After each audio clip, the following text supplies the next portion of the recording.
You are in a loud room. Music, conversations, noise everywhere.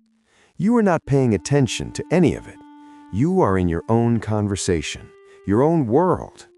And then, across the room, someone says your name, and you hear it, instantly, clearly, above everything else. You did not decide to listen for it. You did not even know it was coming.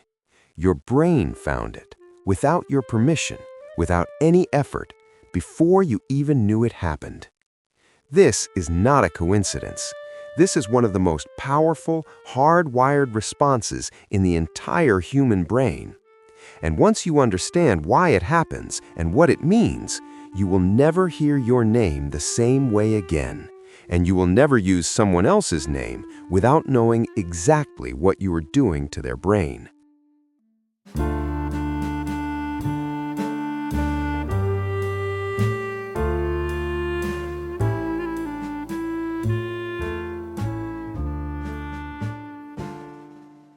You have experienced this your entire life. You walk into a room where your name is being said. You hear it before you consciously realize you are listening. Someone calls your name from across a crowded place. You turn before you even decide to. You are reading and someone whispers your name nearby. Suddenly, the page in front of you disappears. Your attention is gone before you chose to give it. You have never questioned this. It has just always been this way. Your name, your reaction, automatic. But here is the question nobody ever asked you. Why? Why does your brain treat your own name like the most important sound in any room? Why does hearing it from a stranger feel different from hearing any other word? Why do you feel something shift inside you the moment someone uses your name deliberately? The answer is not simple, but it is one of the most fascinating things you will ever learn about how your brain works. And it explains far more than just why you hear your name. It explains how people influence you, how you influence others, and how this one simple word holds more psychological power than most people ever realize. Let's start with the science. In 1953, a researcher named Edward Colin Cherry discovered something remarkable about human attention. He put headphones on participants and played two different conversations, one in each ear simultaneously. He told them to focus on only one ear, to follow only that conversation, and to ignore everything coming through the other. They could do it. They focused on one side and blocked out the other, until their own name was spoken in the ignored ear. And then, every single time, their attention switched, instantly, involuntarily, without any choice. Cherry called this the cocktail party effect. Your brain is always listening, even when you think you are not, even when you are fully focused on something else. It is scanning every sound in the room for one thing above all: your name. But why? Why would your brain dedicate that kind of resource to listening for one specific word? Because to your brain, your name is not just a word. It is the first and most fundamental signal that something relevant to your survival is happening. Think about how you learned your name. As a child, every time something important happened to you, it came attached to your name. Warning, your name. Danger, praise, your name. Safety, attention, your name. Connection. Your brain learned over thousands of repetitions that when your name is spoken, something matters, something requires your attention right now. And that learning became a reflex, so deep and so automatic that it now runs without your conscious mind even being involved. Now here's where it gets fascinating. Neuroscientists at Dartmouth College ran brain imaging studies on people hearing their own names versus other names. When a person heard their own name, something entirely different happened. The medial prefrontal cortex activated, the same area that activates when you think about yourself, when you reflect on your own identity, your own existence. Your name does not just get processed as language, it gets processed as self. It triggers the same neural pathways as looking in a mirror, thinking about your own memories, reflecting on who you are.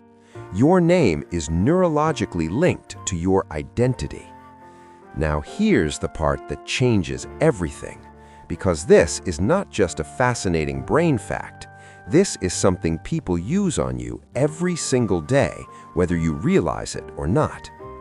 Think about the last time someone you just met used your name in conversation. Not just once, deliberately, naturally. Something shifted inside you, didn't it? They felt more trustworthy, more present, more connected to you, like they actually saw you. That feeling was not accidental. That was your brain responding to the activation of self.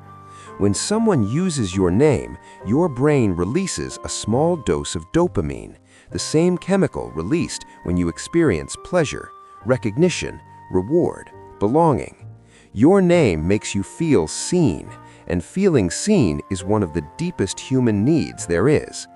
This is why great leaders use names deliberately, why great salespeople use names strategically, why great therapists and teachers and parents use names at the exact moment connection matters most. And it is also why manipulative people use names too, to create false intimacy, to lower your defenses, to make you feel close to someone before you've had enough time to see who they really are. There's one more layer to this, and this is the one most people never consider. Your name doesn't just affect how others make you feel, it affects how you see yourself. Research shows that people feel more motivated, more confident, and more capable when they refer to themselves by name during moments of self-talk.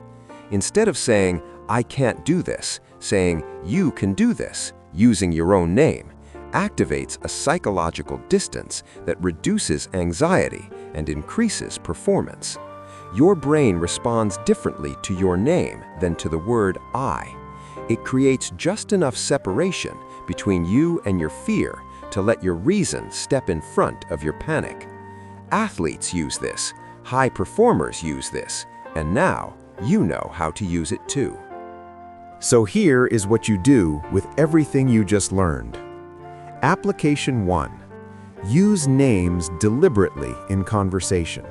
Not excessively, not in a way that feels scripted, but once, at the right moment, when you want someone to feel truly heard, when you want to deepen a connection, when you want someone to know that you see them. One deliberate use of someone's name does more for connection than 10 minutes of conversation. Application 2. Notice when people use your name. Now that you know what it does to your brain, you can observe it happening in real time. When someone uses your name naturally, connection is real. When someone uses your name excessively, be aware. Deliberate overuse of a name is a manipulation signal. It is designed to make you feel close before you have earned that closeness together. Application 3. Use your own name in self-talk. The next time you face something difficult, a hard conversation, a high-pressure moment, a decision that scares you, instead of saying, "I am afraid," use your name. Say, "You have done hard things before.